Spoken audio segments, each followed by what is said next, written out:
Look at all these people. I know, it's exciting. Good afternoon, everyone, and thank you so much for joining us today for our webinar. We're really excited that Ty Hendrickson will be presenting top mistakes when transitioning to a remote workforce. And we're pleased to present this webinar as a member benefit of AFWA. And just got a few housekeeping items before we begin. This program does qualify for one CPE unit based on 50 minutes of instruction with questions and answers. And to qualify for the CPE, you must be on the webinar for the entire time, and you must participate in all 3 polling questions. We have had some issues with people that are not able to, for some reason, can't see the polling questions. So please feel free to put your answers in the chat section of the webinar, and that will count for your answer to the polling question. So if you have any questions, just with that, again, please put everything in the chat section. The CPE certificates and evaluations in the slide deck will actually be sent out within 1 week of the webinar. We've got a lot of material to cover today. So if you do have any questions, if you could please put them in the Q&A, and we will try to go ahead then and answer all those questions while we do the different polling questions. So as we mentioned, we'll have 3 polling questions. So we'll be doing those throughout. So at this time, I'd like to go ahead and introduce Ty. Ty, she's a great friend of AFWA, and we're so excited to have you back today. So thank you so much, Ty. Ty is a CPA with over 15 years of experience in a combination of sales, public accounting, and training. Ty worked as an accountant at firms ranging from small to large prior to moving into the accounting technology sector, successfully building sales training programs for both Wolters Kluwer and Bloomberg B&A, achieving record sales and successes. Working in different areas of the accounting industry, Ty recognized that sales and business development skills are not only necessary part of the job of a CPA, but also the most underserved in terms of skill development and training. Ty's passion is to provide the tools necessary for accountants or anyone in a professional services role to not only be successful, but to also enjoy business development. In addition to specialized training on sales, leadership development, mentoring, and coaching, Ty also holds a bachelor's degree in accountancy from Transylvania University in Lexington, Kentucky. So welcome, Ty. We're very excited you're here. And on behalf of AFWA, we really want to thank you for doing this presentation for our members. And at this time, I'd like to turn the program over to our instructor, Ty Hendrickson. Thank you. Thank you. And let me see if I can actually get us going here.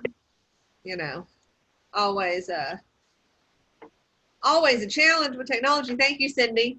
And thank you everybody that is attending. As Cindy mentioned, I'm Ty Hendrickson. I'm here in Lexington, Kentucky, and done a couple presentations for AFWA. I love this organization and very passionate about it. And, you know, I'm also very passionate about this conversation about transitioning to a remote workforce. And, you know, it's interesting because there's been so much content coming out about transitioning to a remote environment and working from home. And I just kind of laughed in the beginning, you know, everyone that, you know, has been working from home for a year or two, you know, had something to say when this all came out.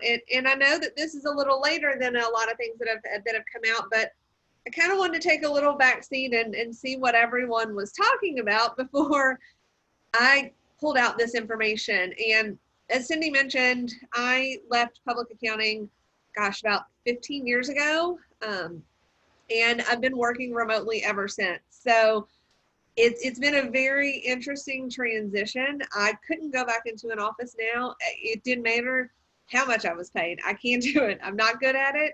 I had to go into the office when I worked at B&A once or twice a month, and I didn't get anything done. So we'll talk a little bit about that as we go through this. But you know, a lot of this is coming from the last 15 years of me moving from a position in accounting to working remotely at home, and then in addition to that, managing teams from home, because there's a lot that can come up when you get in those types of situations that you just don't expect.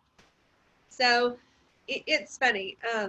Like I said, this really is the hottest topic right now. And, you know, everyone was forced to go home all at once. And now that people have been home for a couple of months. Things are starting to open back up, but it doesn't make sense for everybody to go back into the office right now. And it's interesting because all of the thought processes and what people think about working from home, they have such strong opinions. Either they love it because they love the flexibility, right or wrong, they whether they abuse it or not. But some hate it because they think the productivity goes down. It doesn't really seem to matter which side people fall on, but most people have a strong opinion about it. But the truth is that this is going to be around for a while, whether it's full-time, part-time, in some sort of capacity, until everything opens back up, and that includes schools and childcare and everything else. Employers are really having to show some flexibility. But it's interesting because I do think they're starting to see some positives from this too. So, I want to start by dispelling the myth that working from home is not productive. If I hit $1 for every person that said to me, I can't wait till we can get back in the office and be productive. I can't, there's such a strain that's being put on our firm with everybody at home and all these reasons why working from home is not good. But I'll tell you, like I said, 15 years I've been at home, and I am so much more productive at home than I ever was in the office. But some other things start to come up. So, I think that, if you're still in the camp that working from home doesn't work and you've got to be in the office to be productive, and you've got to, you have to have that in-person connection in order for this to work and see when people are coming in and everything like that. There's plenty of huge corporations and organizations that all work remotely that are wildly successful. So I promise you it can be done. The reality is that things pop up that most people don't even think about. So the number one thing when thinking about working from home is productivity. Everybody's like, oh, we're not as productive. We got to get back now. We got to do all these things because I don't know what my people are doing at home. They're not getting as much done. This just isn't great. But I'll tell you, there's two realities that most people don't even think about. And the first one is the blurred lines. And the how to work from home has transitioned to how to balance working from home. And I think that's really where the conversation has to turn, because everybody thinks, oh, well, they're at home, so they're not going to do anything. They're just going to watch TV and do laundry. I don't know why laundry, but, I think because I have 2 little boys, I do a lot of laundry. So, that jumps out to me as what I'm doing at home. But the reality is when your work's at home, it's easy to always work. And I still remember when I first transitioned into a remote role, I had managers and leaders that would email or text or, get in touch with you or send stuff at all hours of the day and night. And you got to remember, this was 15 years ago, right? And if I would hear that ding in the email, even if it was 11 o'clock at night, I was still expected to respond because my computer was at home and I could. And so it got to the point where, truthfully, it would be like 3 o'clock in the morning and I'd get something from somebody on the West Coast and it would like jolt me out of bed because I'd hear a ding. And you have to figure out that just because you're working from home doesn't mean that you have to work all the time.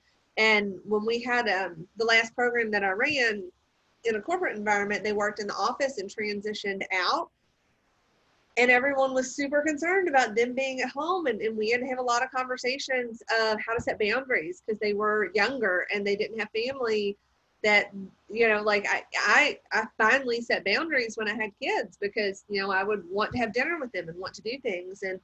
And so there's a lot that goes into that, but these lines get blurred and people really start to, you get turnover so much quicker because of these blurred lines. And then a lot of companies sabotage their own productivity with trust issues. We'll talk a little bit in a second about how to prevent some of this and how this works. But if you are allowing people to work from home, you have to trust that they're working, because if if your employees start to feel, you know, that distrust, or like you're checking in on them all the time, or, you know, this, that, and other, then it really sets up for a hard remote environment. So 3 areas of consideration that you really have to think about when you move to a remote workforce. And the first is communication, and this covers a lot of ground, but this is one thing that really has to be amped up when everyone is in a different location. The second is enablement, because productivity will suffer if you don't provide your people with the right tools to be productive. And then lastly, which is probably the most important, is culture. And this is something that everyone has been super focused on the past couple of years. And the minute people go to a remote environment, that's usually the first thing that suffers, because people don't realize it's something that they need to think about. So we'll take each of those individually, but I'm going to let Cindy pull up the first polling question so we can get that out of the way.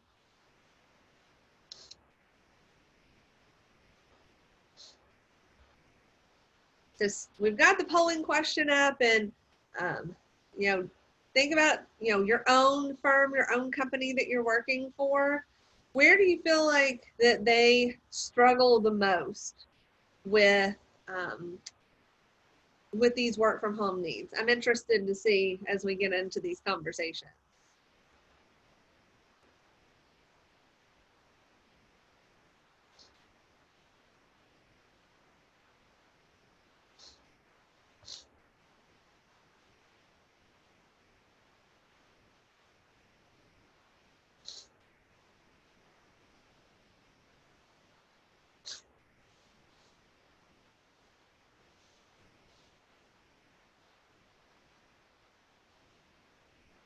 And I'm probably driving. There is a question. Okay, perfect. Yeah, there is a question. It says, not sure what you meant by enablement. Enablement, that's a great question. So we'll talk about that in just a second, but in terms of enablement, that has to do with, do they provide you the right work from home setup? Do they give you the proper communication channels to get your job done? Are they giving you the tools necessary, whether that's technology or processes, to do your job as productive at home as you're doing it in the office?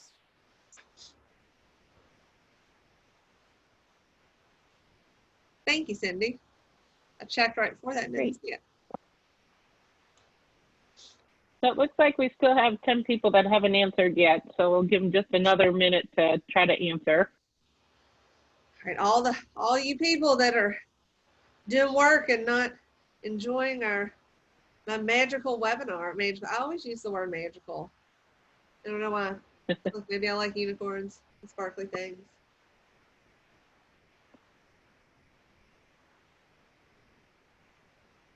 It's nice here. There's a comment in the chat that says, we've been fortunate that our firm has done a wonderful job with the transition. That's awesome. I love to hear that. And a lot of people do. You know, it's interesting because, let's see. You know, a lot of people do a good job of it. But it's funny because when you get forced into it, when it happens all of a sudden, you don't have a lot of time to think about this, right? You don't have a lot of time to think about how this is going to work and how you communicate that type of stuff.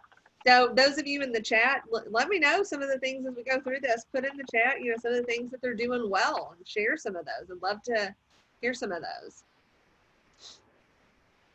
Great. I'm going to go ahead and end this. Okay. And I'll share the results there for you. Communication. All right. It's all over the board. I mean, it's really kind of split. So very interesting.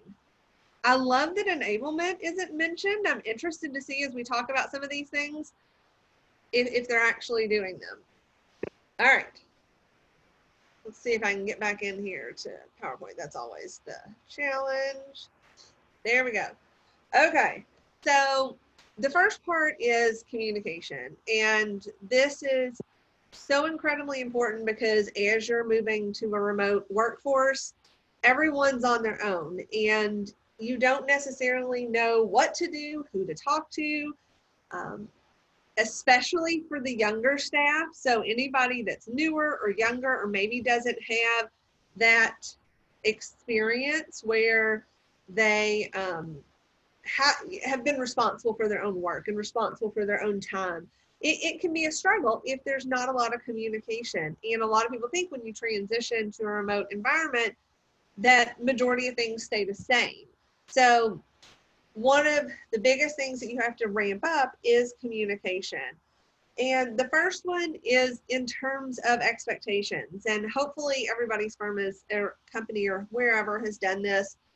But I've heard from a lot of people and a lot of firm owners that the struggle is they feel like, you know, they've been home and they've got all these people and they don't think they're working enough, or they're not getting everything that they need to done, right? And they, you know, maybe they're not there at the right time. And firms have to decide, if you go to a work from home environment, are you working the same hours? Do they need to be in front of their computer from 9 to 5 because that's what you had in the office? Or are you allowing some sort of flexibility, right? I know a lot of people are, you know, say some things along the lines of, well, as long as you get your work done, I don't really care when you do it. And the problem with that is they say it and they kind of mean it, but they also want you to be available during those work hours. So firms have to really hone in on what their expectation is of their people and communicate that and stick to it. Because that's where the mistrust comes into play, is when, you know, you've told people to do one thing and then you get frustrated if they're not doing it, you know, at the same time that you thought they would. Got lots of comments coming here, so I'll check them at the next break. But I'm excited to read some of them. So in terms of that, expectations, and they need to be constantly communicated, especially to your younger people. And I will say that if your firm has the capacity to do it, talk to each individual and figure out what works best for them, because if productivity is your number one goal, then figuring out when they're going to be most productive and figuring out how to make that work with your firm's expectations is important. And I laugh about that because I'm not a morning person, but ever since my kids have been home, and I'm, you know, a homeschool teacher too. I'm sure a lot of you guys have been thrown into that, but I'm getting up at like 5, 6 in the morning and coming to work because I get like a 3-hour stretch of not being interrupted and being able to focus and not having those distractions. And if that's something that helps your people be more productive, how do you fit that in to the overall scheme of things? And the other piece to that too is making sure that everyone has the same opportunity, because the next thing you know, if you're giving all the parents the opportunity to be extra flexible with their schedule and not have that same opportunity for your younger staff or people that might not have kids, then there's a lot of animosity that starts coming into play and frustration that people are getting special. So it really is, it needs to be either an all or nothing or a one-off conversation where you work with each individual, and everyone has to be included. All right. The second piece, which in terms of communication, is increased meetings. And I'm sure everyone out there can relate to this, especially if you have a team that you manage. You spend so much more time in meetings and on the phone when you work from home than you ever do in the office. And if not, you should, because that communication has to increase. And this just is all inclusive to make sure that people don't feel like they're on an island, right? That's the hardest part of being from home, is you can go days without talking to anybody or doing stuff like that. And I still laugh. There would be like a week where I would not leave my house. I'd get up and I'd work and I'd, you know, do whatever and go to bed and never leave the house. And it gets to the point where you feel like you're on an island and you feel like you're all alone and you don't have that community and that those conversations. So if you are managing people, you really need to be having one-on-one conversations with your people. It's not enough just to have team meetings. You need to have one-on-one conversations to really find out where their head's at, what they're struggling with, what they're doing, and how everything's going at home, and figure out how you're going to incorporate all those conversations in with the work you have to do. And that has been the biggest complaint or question that a lot of people have had is, how do I manage all of these meetings and conversations with my workload? And that's a really hard part of transitioning to a remote environment is making sure that you allot yourself time to have those meetings. All right, the second section is enablement. And this is, especially if you're just forced into it, right? Something that can be really overlooked. And this is really anything that makes sure that you can be as productive at home as you would be in the office. Because if you're not providing this to your people, or your firm's not providing it to you, and your productivity suffers, then that's something that really needs to be, it's more on them than it is on you. And I got a bunch of things popping up here, so let me make sure we don't have any questions real quick. All right, we got some good comments. I'll share them when we get to the poll. All right, thank you all. I love this group. Everybody gets to talk. Okay, so the first one is technology. And this is, it's so funny because most leadership will say, I'm not paying for an extra monitor for people to go, work from home, when they've got it in the office, or, I'm not, I don't want to pay for a printer or scanner or anything like that. They've got it in the office, and if they need to use that, they can just come into the office. But if you think about the cost of a second monitor, if you've got multiple monitors in the office, you can't work at home with just one. If anybody's tried it, I mean, since we've been out on, on in this pandemic and having to work from home, I bet you get incredibly frustrated, because if you're used to more than one monitor, it can make you crazy to try to work on one.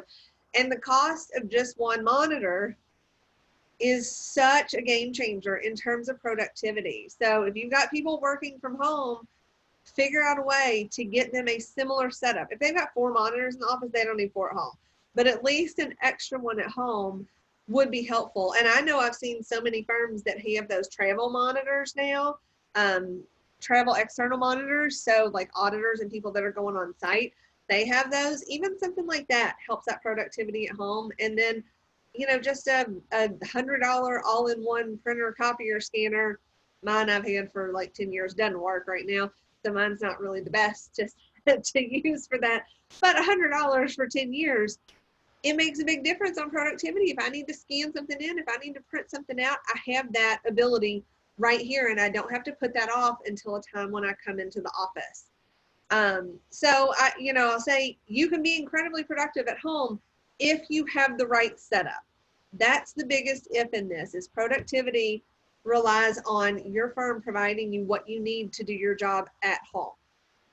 Same thing comes to technology as well, in terms of like all of your platforms being easily accessible and all of your software being in the cloud, and having things like, your cloud storage and any of that, whether it's project management, whether it's Microsoft Teams, whether it's Skype or instant message type stuff, all of that technology is now a consideration when you're home as opposed to the office, because you want to have easy accessibility. So technology is a big one in terms of enablement. And the second piece to this is opening up channels for conversation and getting questions answered. I still laugh at this because I've mentioned before, my husband's a CPA and he's at home. And I still remember like the first couple weeks, he goes, I'm getting so much done. I'm so productive. This is amazing. And I go, I haven't seen you on the phone with anybody other than clients. Are you talking to your people that you manage and that are on your team? And he's like, well, not anymore, not really. And I'm like, okay. I'm like, if you want your people to be productive, and I just threw him under the bus, so if anybody knows him, don't tell him, I'm sorry. But, if you want your people to be productive, they don't have the option right now to go bust into your office and ask these questions that come up on a daily basis that interrupt you and prevent you from being, productive. They're not doing that at home, and they don't have a way to get in touch with you, and they don't know when to reach out. They don't want to bother you when they're, when you're trying to work and everything. So one of the biggest things that firms need to think about is, what is that channel for communication and for questions? And how does the staff get those same answers that they would normally get when they would just come knock on their manager's door, have those conversations, or ask the person beside them? You don't want your accuracy and your productivity to suffer because you don't have this available. But on the flip side, firms have to think about, if you get something like Skype, and that's, one of the things that we would use in the past is something like Skype, is if someone is Skyping you every 10 minutes, you can't get anything done either. So how do you draw that line and set those processes in place of, when you have a question, where do you go? How often do you go there? How do you communicate? How do you get answers in a remote environment when you can't look at the person next to you, ask them a question, or walk into your manager's office? So setting up those different channels is super important to making sure that that your enablement is in place. And that's a little different than the technology side of enablement, but it still is a big piece in whether or not you're productive. All right. Lastly is culture. And culture, like we said, is such a hot topic for firms.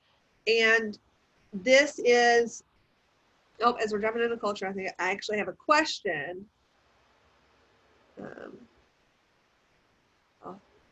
Is it better to have a two-way video so that all participants can be present? I'm assuming that's for conversations with your people. Or I don't know if it's for this. If you can respond to that and let me know if it was meant more for me or for Cindy, and I'll answer. Sorry, guys. All right. So culture. This is, again, the first area that really suffers when people go to a remote environment if the communication, the enablement, and everything else is not in place, because people, again, feel like they're on an island. So the first thing that most people don't think about is the whole burnout situation. And I mentioned it earlier that, if you don't set expectations of when people should respond and when they should be working, and what working at home, how that looks different than working in the office, because if you work in an office, you can leave. And you leave your computer at the office, and maybe you respond to an email over your phone, but you can't really pull everything up and get into it. But when you're at home and you have everything there, you can get into it at any point. And so a lot of people find themselves working more at home, which I'm sure you guys would all agree, that you guys are seeing that you're working more at home. How do you prevent that burnout? How do you keep people motivated and engaged and not feeling overwhelmed by the amount of work that they have now, because it's always there? So that's a big one. And then morale. Morale and culture kind of gets intermingled. We talk about this a lot, that, the culture, your firm's culture, is how well your employees buy into your vision and your values and embrace it as their own, right? That's a big part of firm culture. And morale plays into that, because if your employees are happy and if they're motivated and if they're challenged and the morale is high, they're going to be more likely to buy into it. But morale is not culture, right? So I don't want to get those two confused, but morale can really go down for a lot of people when they work from home, because they don't have those connections and they don't feel a part of a bigger picture. They just feel like they're doing work day in and day out, and they don't really, see how that fits into the big picture, and they just feel busy. And if you don't find ways to engage them in conversations, get them involved in some of these team meetings, give them some ownership in presenting and contributing, then morale is really easy to suffer, and it's really easy not to see it. And I think that's the flip side of it for leadership, is you've got to constantly be on the lookout for this, because when people aren't in your office, you don't see low morale as easy as you do at home. And it usually comes up much later in the form of terrible productivity and less completed work. And it's usually when you see it through productivity is when it's probably closer to the point of no return. So for those of you that are leaders out there in this and you're managing people, be on the lookout for morale and make sure that everyone feels engaged and a contributor. So that brings us to question number 2, and I'll let Cindy pull that up, and I'll start pulling up our Q&A and stuff and looking at that. All right, Ty, I'll go ahead and launch this right now.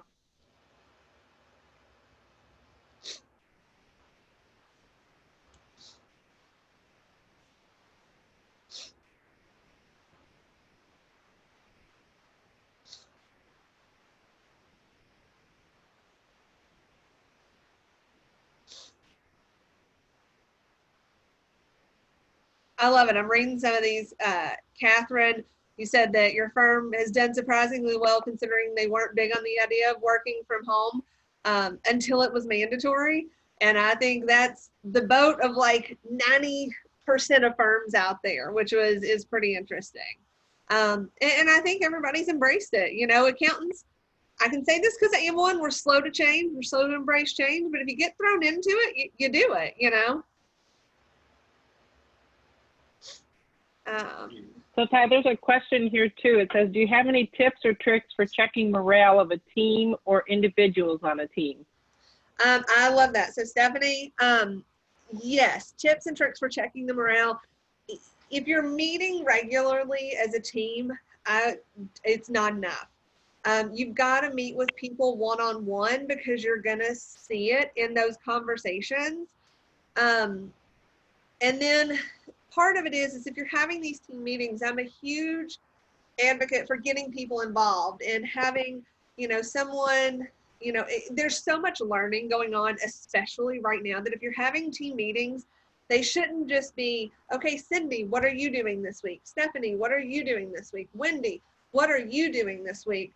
And having those conversations of what you're doing, because then you're just talking essentially to them and they're responding and no one's really engaged. It's just a question and answer session. So if you're doing these weekly meetings, put it back on some people. Let them do some research and present something simple that, you know, as everybody's from home and we're all learning, then get them involved and give them those pieces of contribution. And you'll see as you're having the one-on-one conversations, you'll see in those, if you ask them to contribute, they're not doing a good job. But truthfully, you start to see it when their attitude goes down, obviously, and you hear it more through frustration. And you've got to figure out what's frustrating them. But that's, you know, the biggest thing is one-on-one conversations, put some stuff on them, some responsibilities on them, and see, you know, how they do with those. And then if anybody's quiet or not responding, you know, a lot of times if time goes by and you don't talk to people and you talk less and less to those individuals, that's a big sign as well. Good. All right. So the results are in and it says, how often does your team meet now that you're remote? And the majority say whenever you want. I will say that you probably want to look at some sort of combination of those. I would have a standing time where you also do some team building and get people engaged and then add in the whatever you want. And I think it was Wendy put in there, you know, we meet regularly, but we also have an open door policy. Essentially, I'm paraphrasing at this point, but you know, saying that they talk whenever they want as well, which is very important. So some sort of combination is huge. All right, let me go back to some of these comments.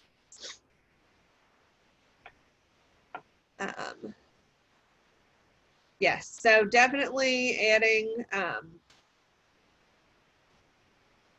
monitors. Yeah, one meeting per day. It's hard. I mean, it is. You have to have so much time to talk to people when you have these calls. And I'll say, you know, I see a lot of we talk daily.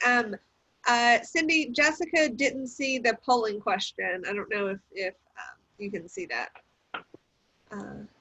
So we have another question. I'm not. Okay. I have a manager on our team that's not enthused to attend the weekly meeting because she feels like she has to be extremely chargeable right now. What would you suggest to do with her? One-on-one has been attempted.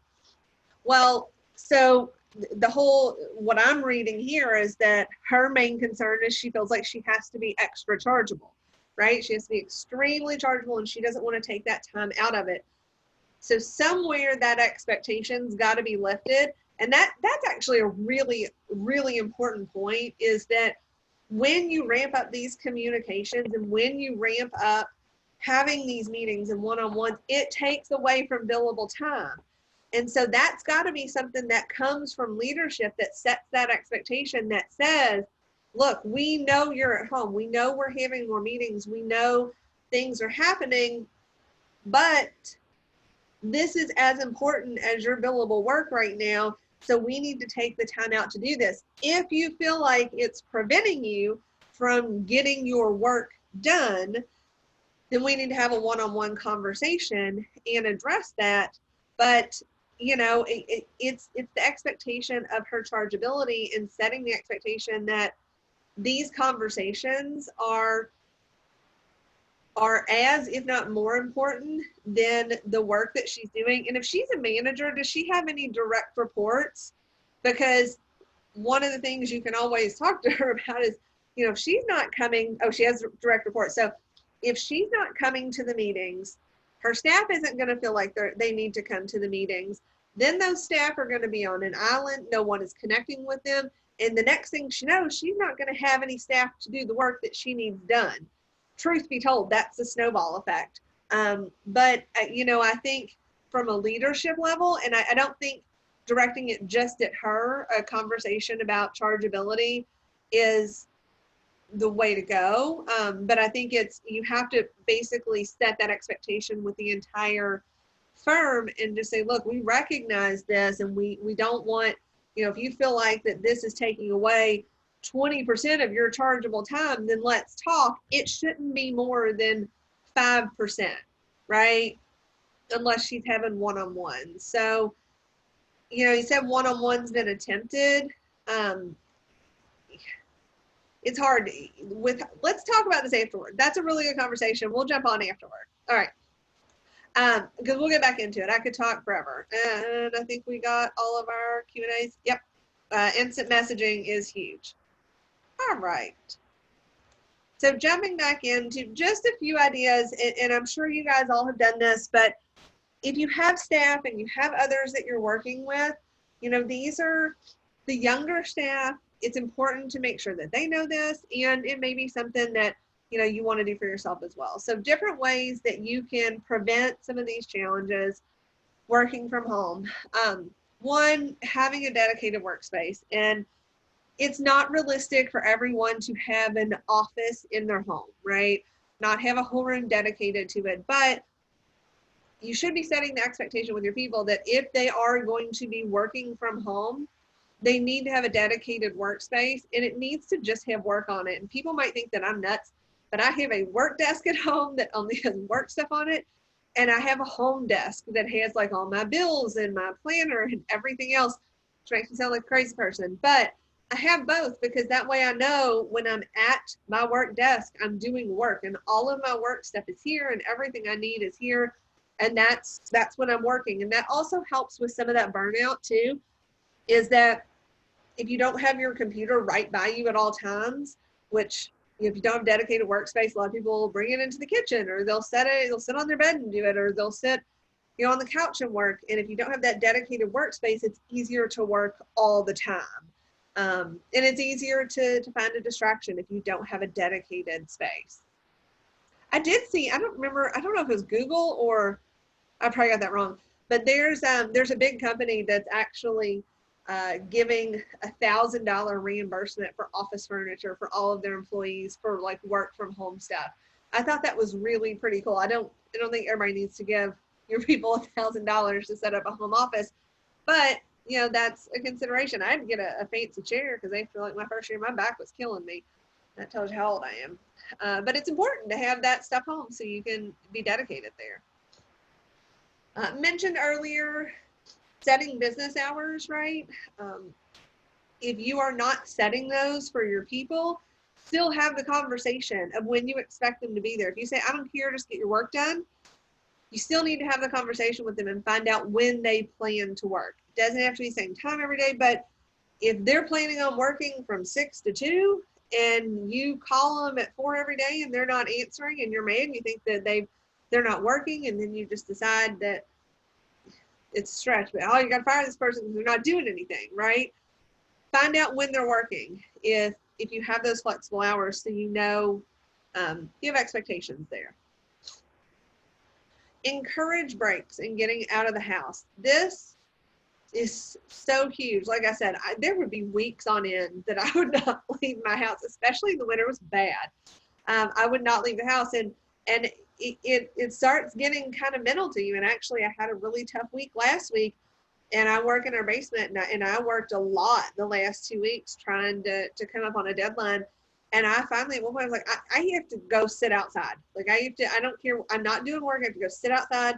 I just have to get away from this because I've been in this office from like 6 a.m. to like 10 p.m. every night for days on end, and it's not healthy. So normally people have breaks in the office. They go to the kitchen and get a snack or a drink, or they go, talk to someone for a second. They go to the water cooler, whatever that is. Even if it's a 15-minute walk around your neighborhood, and just getting out and getting fresh air, do it once in the morning, once in the afternoon. Don't eat lunch at your desk. Make a point. I would do that for the longest time. I'd just bring it down here and keep working. I'd go sit upstairs for 10 minutes and have lunch, and just encourage people to do that, and that they don't feel bad, when they do it, because a lot of people don't want it to look like that they're doing something they're not supposed to be doing. But a 15-minute walk around the block is a huge productivity boost. Even throwing in a load of laundry. I know we've talked about this, but me running upstairs for 5 minutes, throwing in a load of laundry, coming back down, it takes, the weight off of you and lets you get back to it. So encourage people to take those breaks and encourage them to get out of the house, even if it's just for a little walk. Communicate expectations at home. This one, when I first started working from home, y'all don't know my mom, so I can say this. She would come over every day. She really did not understand that I was still working. She's retired, and she wanted to, talk or paint the house, or I don't know, do something that was not work. And she didn't understand that I couldn't do that right then. I couldn't do it even though I was home. It didn't mean that I wasn't working. So this does mean having those conversations with other people who don't necessarily understand it.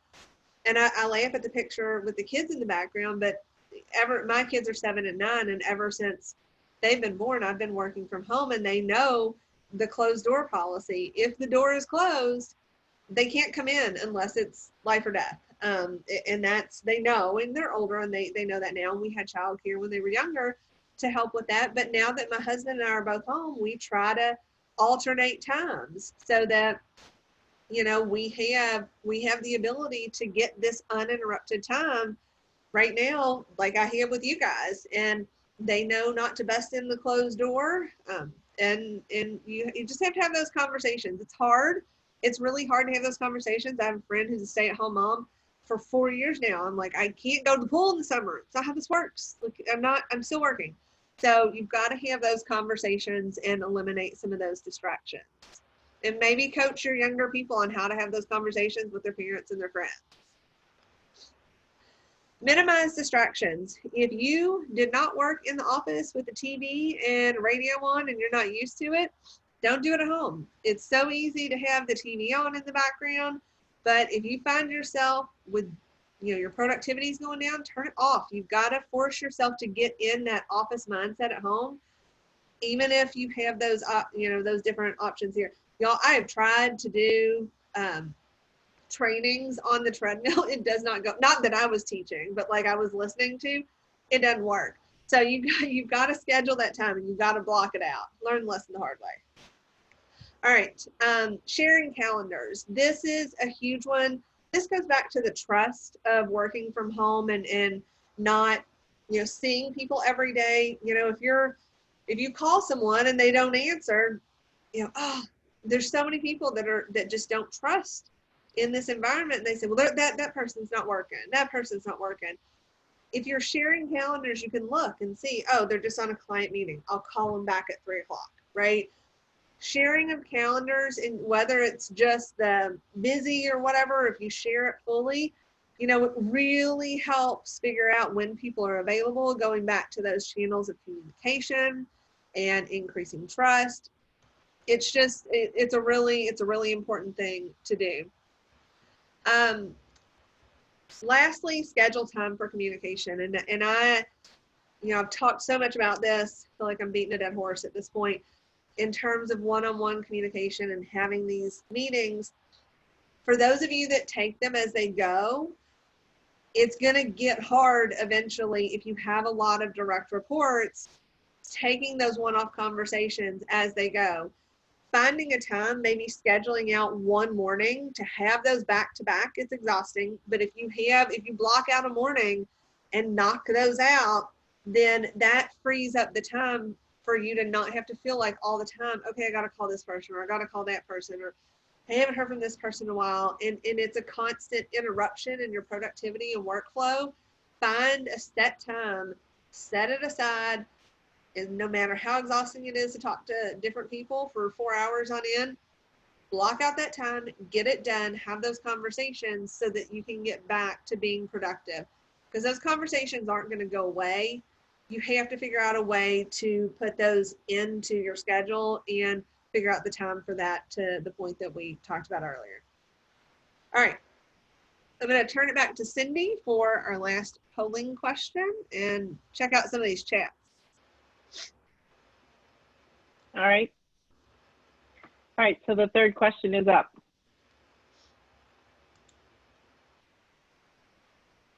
Oh, I love this. Catherine, I'm dying to know where you're at.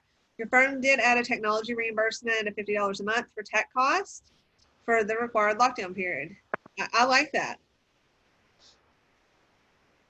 I know it didn't do much to the bottom line, but you know, anything that helps, you know, is a big deal. And I know everywhere that I've worked where we were forced to be remote, you know, we would get a certain allowance for cell phone, for internet, those different types of things. It never covered it, ever, even close. But, you know, it helps.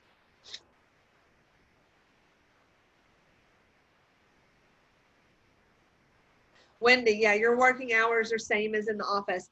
You know, it's interesting. A lot of people definitely start out that way, but then if they see that decrease in productivity, you know, they do get a little more flexible, especially if kids have to be home. If you're homeschooling and all that, I mean, I hate to say that, it's hard because I've been super productive, always being home, and even with the kids being home. But, and I get it. So one of the things that a lot of firms do, you know, you said because your credit union branches are open, your working hours are the same. A lot of firms feel the same way. Like, what if a client calls, this, that, and the other? And I think some of the flexibility that they add into this is, you know, if you're working, you know, extra in the morning to try to get that productivity in, maybe you're not working from 3 to 5 or from like 12 to 3 because you have to deal with kid stuff. But as long as you are available for client calls or available for anything that needs to be done in the office, then they kind of work with that flexibility too. Because it's hard. If you have clients, accounting firms have clients that are going to call, and you can't just be like, oh, I don't work from 12 to 4 each day because I have kids. It doesn't work like that. But if you're more productive at different hours, maybe you are solely work focused during those more productive hours and have the flexibility to just take calls during other times. Awesome.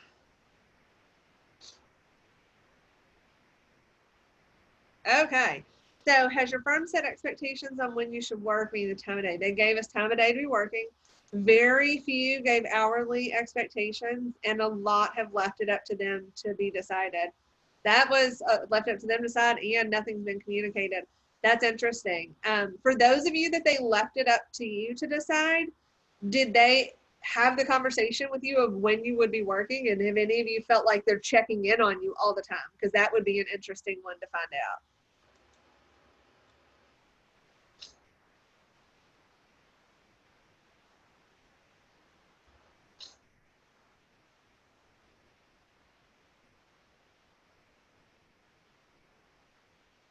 All right. Oh, somebody got a $1,700 supplement due to the closure and reduced time schedule.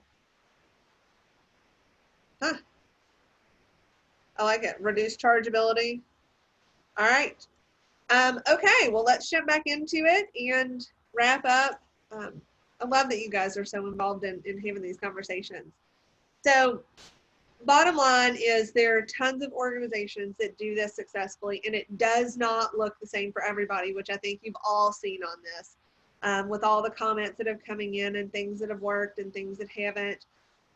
It doesn't look the same, but you can be incredibly productive. The key to this is just to make sure that you're focused on communication, enablement, and culture. And you've got to have those conversations. And you've got to talk so much more when you're in this remote environment to make sure that morale stays high and everyone's engaged and all things continue to run smoothly. But it's definitely very doable. So with that, I'm going to make sure I saw something pop up. I want to make sure we don't have anything out here that we need to go over. All right, perfect. So I will turn it back over to Cindy. This is my contact information. If anybody wants to have further conversation, talk about anything, as always, you're welcome to reach out to me anytime, and we will happily chat. Great. Thank you, Ty, so much. That was a great program, and I know I picked up some tips, and I'm sure everyone did. So thank you so much for doing that. And like I said, we just greatly appreciate your partnership with AFWA, and you're always so kind to our organization, and we love having you all the time. And I know our members just love listening to you. So thank you so much. So I do want to mention to everybody again that, we will be sending out the CPE certificates to everybody probably within a week of the program. And I also want to make an announcement too to everybody that our leadership conference that we had scheduled for the end of June is now going to be a virtual conference. And so that registration is up on our website. So you might want to go check that out and get registered for it. We've got some really fun things planned for it, and it's going to be, you'll be able to get 9 hours of CPE over the course of a day and a half. So, and the other thing is that we're going to be installing our new leadership for our foundation board and the AFWA board, and so there'll be some great things going on. And our foundation is also doing a fundraiser that day. So with the events not being in person, we really hope that everybody can participate and help them out a little bit, because we really rely on that funding to be able to offer scholarships and so forth. So our conference is called Connect, Advance, Lead Conference, which is our tagline that we use. So we're really very excited about that. So I do hope that all of you will check out our website, and we'll have more information coming out about that. So, all right. Well, thank you, Ty, so much for everything. And if nobody has any other questions, we'll go ahead and close everything out then. Thank you all so much for joining us today.